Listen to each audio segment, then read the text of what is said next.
Hello everyone, and welcome to the UBA Season 3 Post-Draft Power Rankings.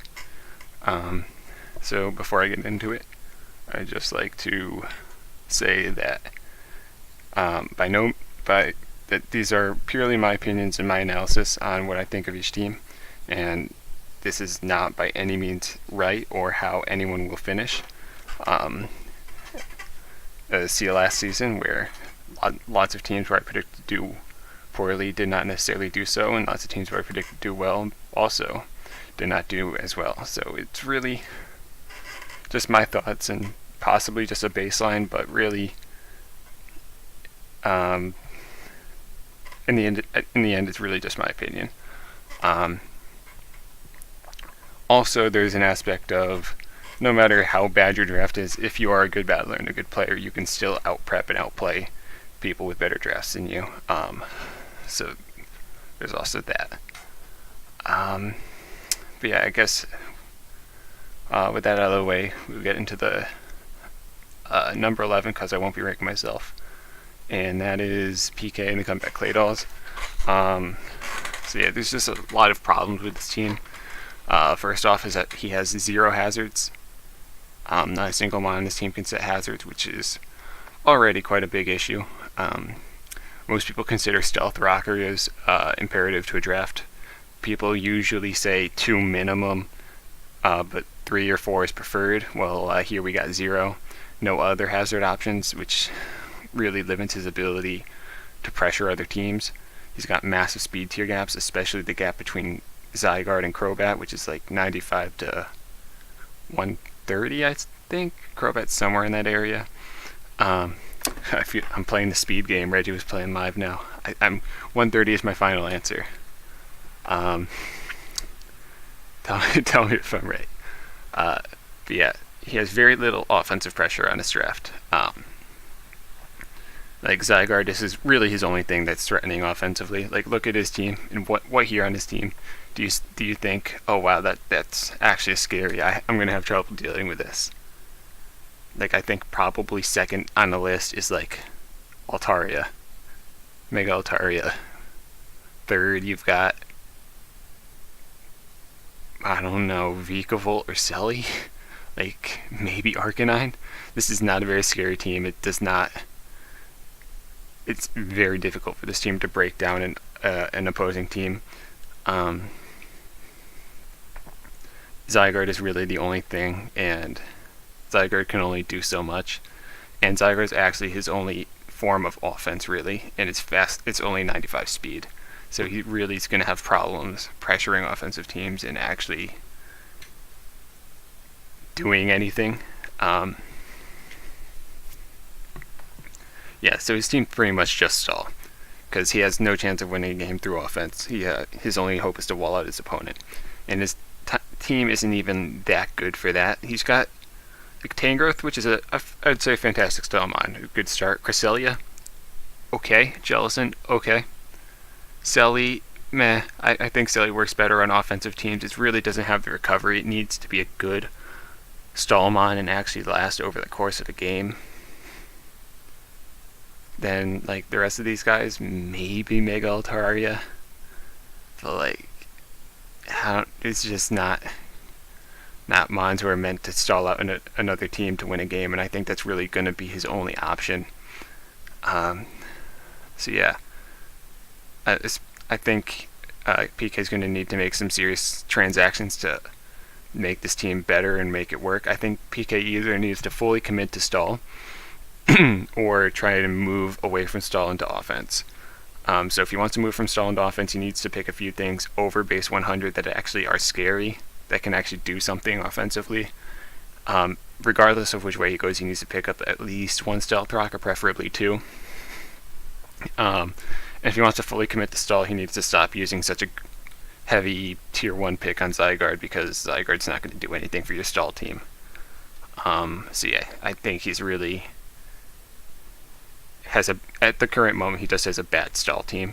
So he either needs to try and turn it into a okay offensive team, or just make a better stall team, because it's not good at its current state.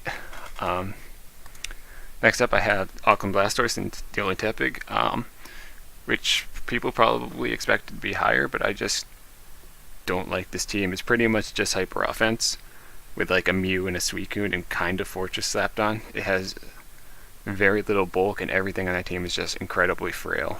Yeah, like it says up there, almost no safe switch-ins. If you go through any Mon on your team, you'll likely see that it has the most of his team neutral, and probably if it's a decent offensive Mon, like does massive damage to most of his team because it's also incredibly frail. And the things that do resist, you probably have a solid coverage move which hits it really hard as well.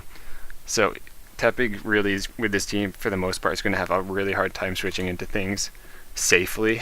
And if people are able to predict his switches, he'll be put in a really bad spot. So Tepig will probably have to play this team aggressively himself, and he can definitely win games through just having a good offense and possibly out-pressuring his opponent.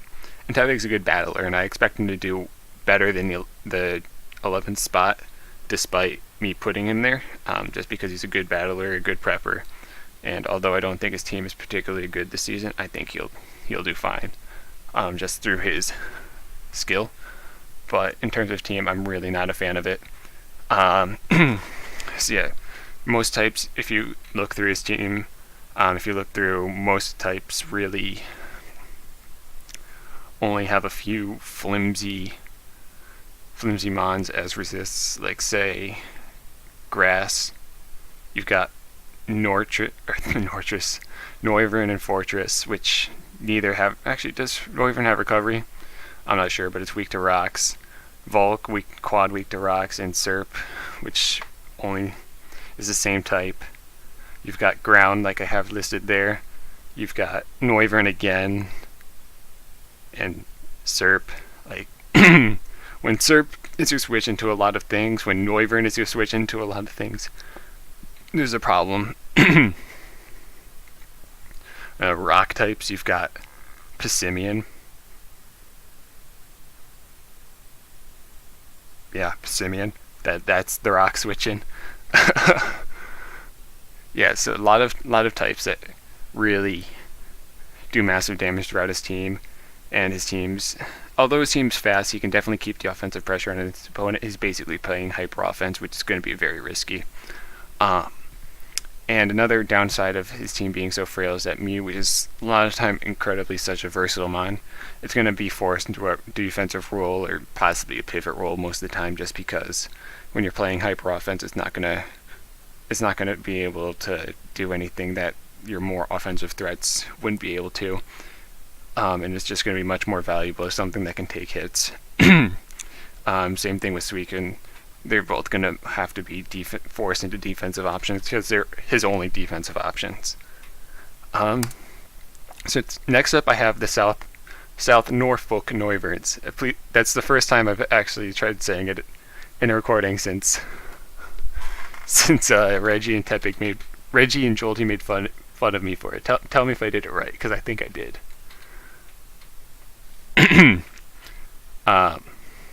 So yeah, this is just a super jolty team, really fat, really kind of do nothing, basically stall. Something that Jolty actually has going for him on his team, he's got a lot of U-turn and momentum grabbing options. He's got U-turn with Torn, he's got Baton Pass with Sylveon, which is a bit less viable, but it's there.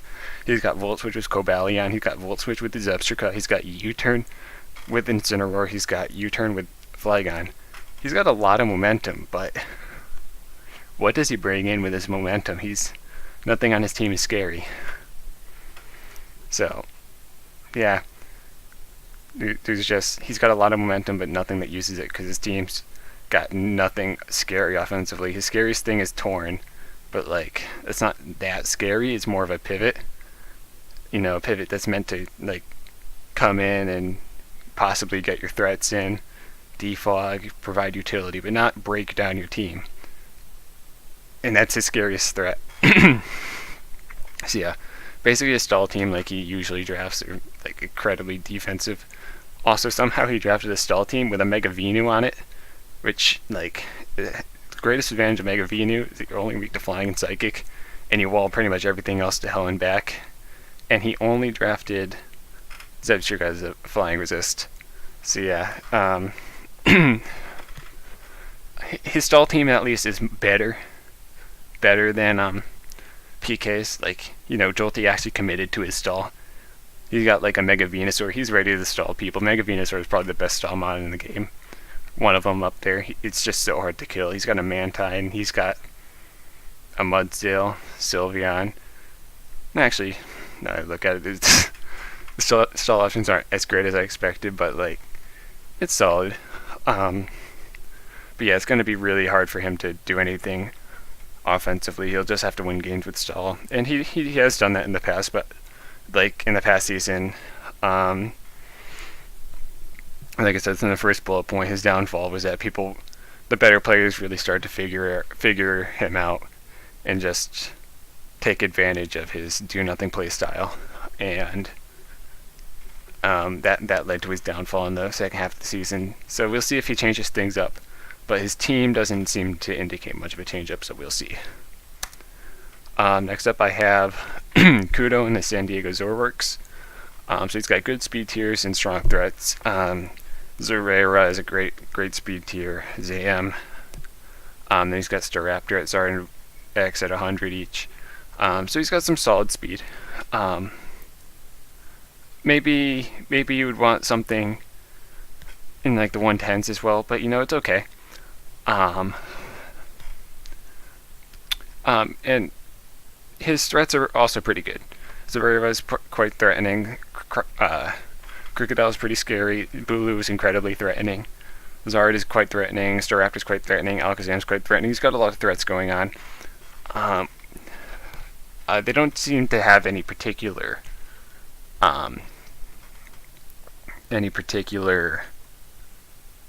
objective or really cohesion that puts them together, but just that many threats together is definitely nothing you can overlook.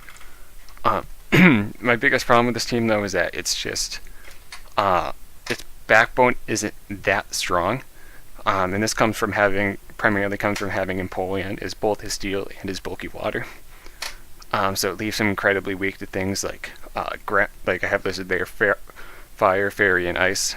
If you look at Fire types throughout his team, his only resist is Zardax. Look at Fairy teams throughout his team, the only resist is Empoleon. Look at Ice type throughout his team, the only resist is Empoleon. So Empoleon and Zardax are extremely pressured on his team, and that is especially bad because Zard is really forced to come defensively in this case. And bring defensive Zardex every week is really going to limit its utility, and it's going to make its removal, and the fact that he has very poor removal on his team makes it even worse. And Empoleon is probably his best removal, which is okay, but I mean, it's just okay. You'd like to have more okay when you have more than okay when you have a Staraptor and a Zardex.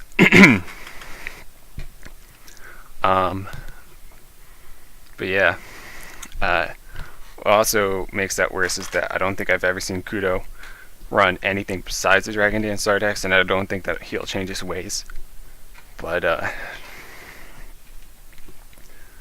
and lastly, unlike Tepig's team, I think it's maybe a bit less justified to have such spread out speed tiers, or such big holes in his defensive core when his speed tiers are much slower than Tepig's. So anything faster than like 100, all he has to outspeed is Zeraora and Alakazam, which is solid, but like you would hope for more with holes that big. So if you've got Ice types, Fairy types, Fire types over base 100, it's going to be really hard for Kudo's team to deal with it. Next up I have the Green Bay Pikas. And his only fast mon on his team that's relevant is Raikou. Swellow is okay, but like Swellow's not the kind of mon that you want to have to bring to every matchup just for its speed tier, and it's looking like he may have to do that because his only thing faster than Victini is the Raikou and Swellow. Raikou's solid, don't get me wrong, but it doesn't have recovery, and It's not incredibly bulky, and it's not that strong either. So yeah, I think that's really just the team's biggest issue, or one of the team's biggest issues is the speed. But I think another big issue is the passiveness of it. And really, the passiveness comes from the is kind of correlated and similarly caused from by the lack of speed. Because everything being so slow on his team means that it really can't do much offensively. And beyond that, like beyond that, a lot of things on his team are just too slow to really do much, which makes his team just really passive, and it doesn't really support Victini too well either. He's got no U-turn or momentum grabbing outside of his two fast guys. So he just doesn't have great offensive options, which I think is the biggest issue on his team. I think every team beyond or here starts to be like, starting with D Winchell, starts to be like well put together teams. Every team here from here on out is well put together and difficult to break defensively, especially this one. It's quite strong defensively. I think being defensive is one of its best attributes. It just struggles offensively. But every team from here is well put together, I think. But yeah, D Winchell's biggest issue is he just doesn't support the Victini very well. Doesn't have anything that really benefits from Victini's roles and what it can do, and doesn't have things that help Victini do what it does. So, next up I have PETA and the Sesame Street Septiles. So he has a great breaking and sweeping core with Garchomp and Excadrill. Garchomp is incredibly hard to switch into. He's got webs to go along with it, which is nice. To make it extremely scary too. And Drill can be very hard to stop. Understand? See Tyson season 1. So yeah, I really like that, especially under the sand. He's got a lot of options, or not a lot of options, but Garchomp and Excadrill are quite good options together to really break teams and clean them. One of the problems though with this team is it's really unthreatening outside of Drill and Chomp. Latias is probably one of the weakest tier 1s. It's really much less threatening than Latios or anything. And really the most threatening mon outside of Chomp and Exca is like Delphox and the Latias. So yeah, he has very little threats outside, very few options. So he's really going to have to rely on his grounds to carry him. And they're both very good, and they can, but having the lack of options outside makes it really easy for his opponents to kind of hone in on those two exactly. Also, the team is quite slow in general. His fastest thing is Latias, which is not very fast. Now, Drill Understand can make it so you can revenge most things easily, but like, he's got Latias, Delphox, and Chomp, and then pretty much everything is defensive from there on out. So yeah, very slow paced, and he's going to have to rely on Drill heavily to outrun anything really. Latias can do it to some extent, but it's going to end up lacking a lot of power, I think. Lastly, his team's kind of weak to ground. Latias is levitating, I suppose. But that's about it. He's got Magnet Rise Klefki. But yeah, a lot of ground weaks. I count 1, 2, 3, 4, 5 of them. 5 of them to 1 resist. So yeah, that's definitely not ideal. So next up I have the New York Granbuls. I actually don't know what the order is. I probably should have put that on, but it's too late for that now. Yeah, he's whatever number this is. Hopefully you guys are counting because I'm not. But you will be on watching this in video format, so it should be a lot easier for you guys. So you go and figure that out. But he's very well balanced offensively and defensively. He's got a strong regenerated core and Slowbro and Amoonguss. I think the biggest problem with this team, it lacks any fast-paced offense. Pinsir and Chomp are great breakers, and Pinsir can really clean games too, but it's not anything that really comes in and provides fast-paced pressure, if that makes any sense. Like, Pinsir relies on quick attack to do anything in terms of cleaning, and usually needs a sword stance up for that quick attack to be dangerous. So he can't really bring Pinsir in on like threats that are moderately fast and really control the game and make it so that it forces opponent to check it defensively, if that makes sense. Like, he can't bring it out on, well, anything lower than 105 unless it's like probably weak to quick attack, which really limits what he can do offensively. So I think that's really his biggest weakness, is that he does have a Sneasel, but like Sneasel isn't that fast, and Sneasel's kind of bad. But I think the team is well put together. They can definitely put in some work. I think his team's a bit weak to things that break through his defensive core of Rotom, Heat, Amoonguss, and Slowking. So mainly things like Dark and Ghost. Ghost entirely unresisted, and Dark's only resist is Ninetales, which isn't that good. That good of a Dark resist anyways. Also, yeah, Wise Zone here. Now I get he wants to trap like Celesteela and Skarmory because that's what it can do in OU to help out Pinsir. But that's two matchups. Like, yeah, that's the only times it's going to help, is those two matchups. Otherwise, his team kind of dick steals. Outside of that, like possibly it helps Nihilego, but like you already have a team that really pressure steals to begin with. It's like a really hostile environment for steals to be here, actually. So yeah, I don't think Zone was the best use of a tier 2 pick. And yeah, he lacks a bit of offensive breaking power in my opinion. I mean, like, he's got Chomp and Pinsir, which are great hard hitters, but outside of that, it's not that great. But it's definitely a lot more that can be said for anyone lower on the list. So yeah, really solid team. I think just the high end speed and is really his biggest issue.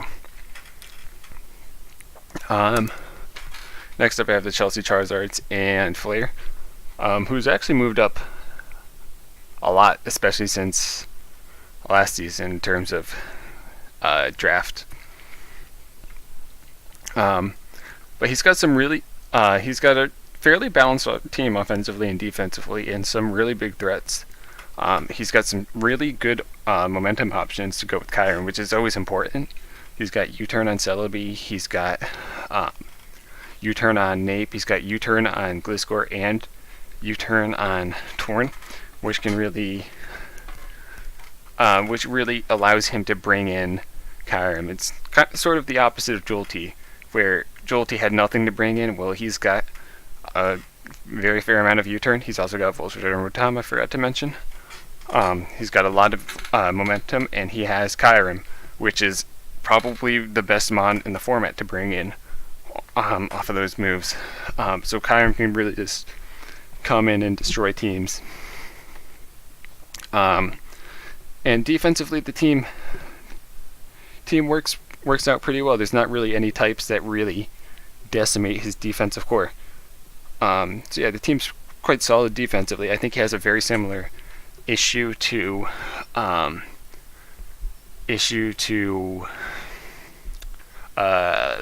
Robot Kid and no, it's Robot Boy. Sorry, you're new here. I haven't fully got it to you. Robot Boy in the New Year Granbuls. of just lacking that high end speed. Torin is his fastest guy, and Torin isn't that fast or that good. But it's solid outside of that. And Kyurem plus U-turn and Volt Switch, I think, is a lot more effective offensively than Robot Boy's team, and I think defensively he holds less weaknesses than Robot Boy's team as well. So I think his team's slightly better because of that. So I have him one slot higher. Also, one quick question I have for players, like why isn't Kyurem Z? Now, Kyurem certainly is great without Z moves, but with Z moves, it's also incredible, and giving your opponent threat of Z move gives them even more headaches with Kyurem than they already had. So I think it's a big mistake to not have Kyurem as your Z move user. So next place, I believe this is third. I could be wrong, but I believe this is third because I think I remember who I have in front of him. But I have Reggie and the East Anglia Electivires. So, much like every team before him, it's well balanced. It has some good, well balanced with a good defensive backbone. And he, unlike most of the teams before him, has good offensive synergy. Like, you can see how the team really comes together and works together. He's got T-Tar to Pursuit the Psych, Bulky Psychics that are really the few checks that actually work well in Gallade. He's got Talonflame to come in on the grass types and provide even more momentum that Rotom Wash pulls in with its Volt switching. He's got an incredible amount of U-turn going on. Actually, not even an incredible amount, just very effective U-turners in my opinion, of Rotom Wash, Landorus, and Talonflame. They all work together really effectively. And he's got the Gallade and T-Tar as a very solid offensive core. So yeah, like I said, has some great momentum options. I just think that his team could really benefit from a bit stronger breakers. Like T-Tar and Stoutland, I guess, are probably, and like Gallade and Lando are all solid, but none of them are like crazy powerful breakers. I think it'll be enough to get the job done, but and I know Reggie wanted Mega Sham too, which really would have filled this role, but he doesn't have anything that's like obscenely powerful, if that makes sense. He's just got a lot of things that are quite powerful. I think his team probably is a bit over reliant on Talonflame, because it's really his only high speed tier, and he might end up having to bring it more than he'd like to. Because like only that and Gallade are faster than 100 on his team. I mean, there's Electrode, but that's not a Pokemon. So yeah, I think that's the biggest issue is, biggest issue on Reggie's team is going to be that he doesn't have that many fast things. He's a bit over reliant on the Talonflame. But his team's quite solid in my opinion, and good enough to warrant a quite high spot on the list. So yeah, that was definitely number 3. At number 2, I have the Boston Buzzwoles. So it's very well balanced, or a fairly well balanced team. It's possibly a bit too little bulk, but the bulk he does have is quite hard to break down. There's not any super strong weaknesses that you can pick out. Some types are a bit easier to break through than others, but most types have several solid resists. But almost every mon on this team has a solid offensive presence. Like, if you look through this list, I don't think there's any mon on this list who you can, besides Skarmory, and even then, some Skarmories can actually be scary. They get Swords Dance and Brave Bird and shit. But like, besides that, any mon that's really like doesn't actually provide something offensively. Starmie's quite powerful. Decidueye, decently powerful and provides U-turn, so it's not like something that's going to sit around and do nothing. Araquanid is obscenely powerful. Electros can Volt Switch. to provide momentum. Super Fang, it's gonna do stuff. It's not gonna sit there and do nothing. Pyro is like not quite. I'd say decently powerful. Lopunny is incredibly powerful. Bisharp is incredibly powerful. Nidoqueen is incredibly powerful. Buzzwole is incredibly powerful, and Rhydon is also no pushover either for Tier 5. So his team's got a lot of threats. There's not anything on his team that can really be taken lightly in terms of a threat. It could possibly be a bit of a downfall for him in that it's in that his team ends up being a bit too fragile for its own good and easier to break through than most of the other teams, just because he has a bit more power and a bit less bulk. But it could also at the same time be an advantage because he's providing so much pressure. So he has actually some decent offensive synergy going with Bisharp to pursue bulky psychics that often give Lopunny a problem. Starmie to come in and hazard stack on the fairies that give Lopunny problems. Same thing with the flying types. He's got webs, which really help out Lopunny, Bisharp, and Nidoqueen. Even Buzzwole to some extent. And he actually has incredible hazard game going on. He's got he has a lot of stealth rockers. He's got Skarm, he's got Bisharp, he's got Nidoqueen, he's got Rhydon, he's got webs in he's got webs with the Arachnid, he has toxic spikes with Nidoqueen, he has Decidueye to spin block, he has Bisharp to punish Defog. It's really easy for his team to control hazards. He's got Starmie to rapid spin. So it's really easy for him to keep hazards off his field. He also has Defog on Decidueye, Defog on Skarmory. I think that's where it ends in terms of hazard game. But he's got a lot of things that really control the hazard game and make it easy for him to play and take advantage of it. And really stack hazards on his opponent and punish him if they try and remove them.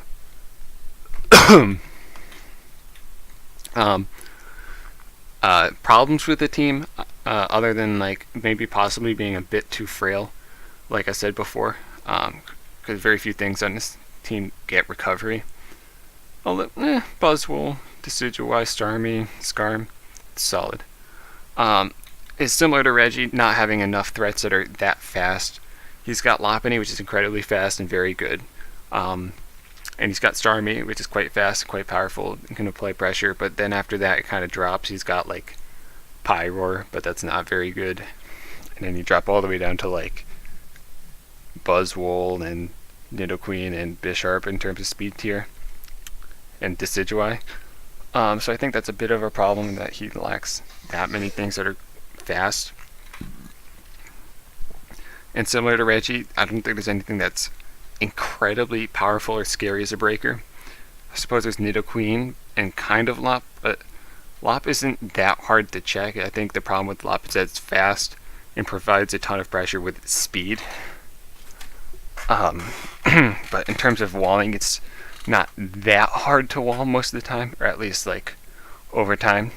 But I think the fact that he has so much offensive pressure outside, with everything being decently strong in his team, and his ability to stack hazards, I think he'll be easily able to circumvent that.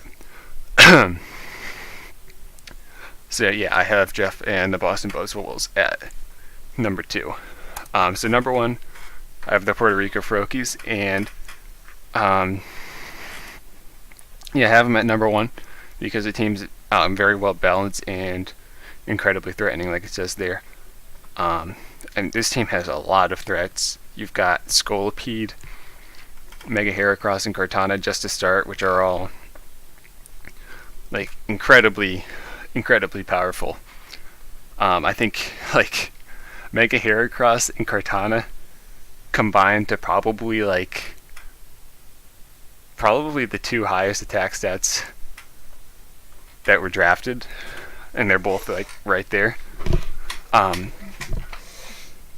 what's quite scary here is that this team pretty much contains like a fully functioning OU team within it of Gastrodon, Heatran, Zapdos, Kartana, Mega Heracross, you could probably see that on a standard OU team, and it would probably work with probably any fifth member. Zapdos, Heatran, Gastrodon is a fine core, and it works well with Heracross too.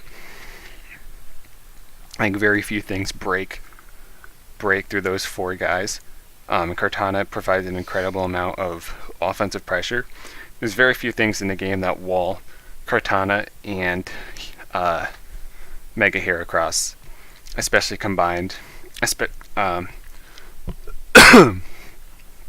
So it's very difficult for opposing flying types, which would probably be the regular check to either Cart or Heracross to come in and deal with them. They end up being quite redundant because of that, because it's really hard to check all three of Kartana and Mega Heracross and then Scolipede, especially when Kartana and Mega Heracross are obscenely powerful, and it's so hard to revenge Scolipede. So it's going to be very hard for any given team to stop all three at the same time. So yeah, I think this team is really scary, and it's going to end up being really hard to deal with.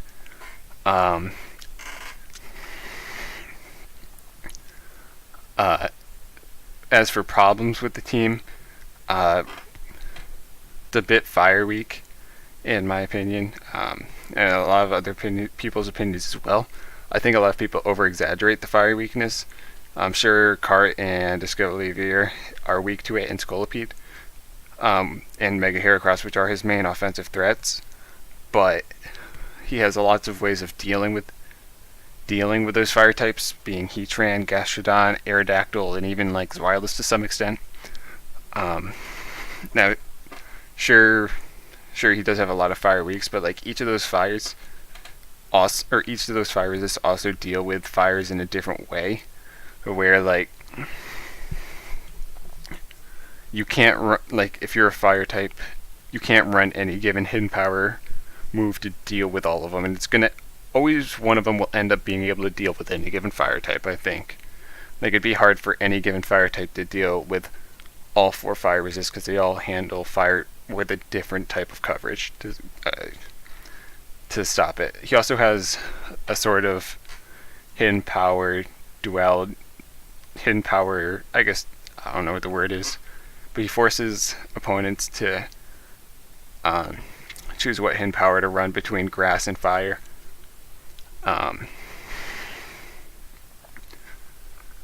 Because you want to have hidden power grass to hit the Gastrodon and fire to hit the Escavalier and the Kartana, and ground to hit the Heatran.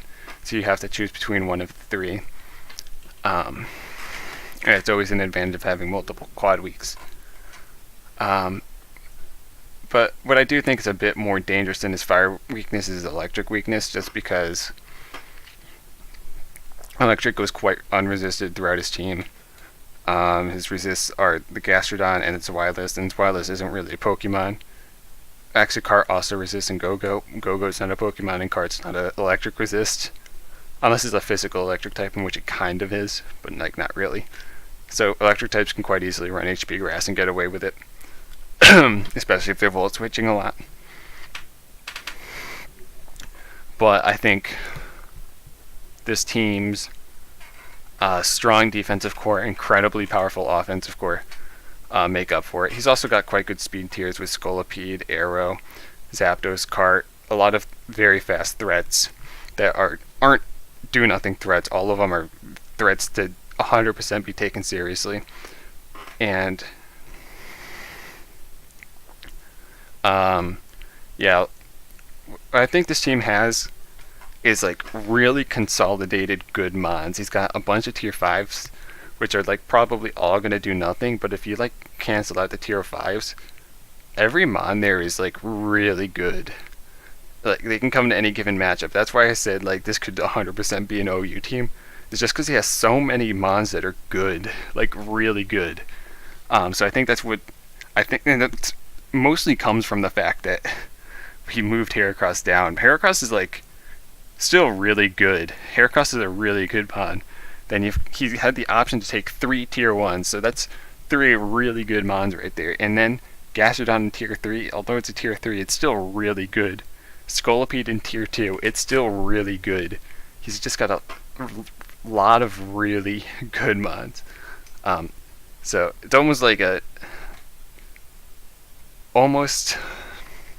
just based on that alone, that he almost kind of abused the point system to consolidate his draft into a bunch of very good mons at the top, and beyond that, they actually all synergize and work well together, which I think makes his team number 1 by a decent margin, at least in terms of how threatening it is to me. So yeah, that's my power rankings for post-draft. And I'll see you next time.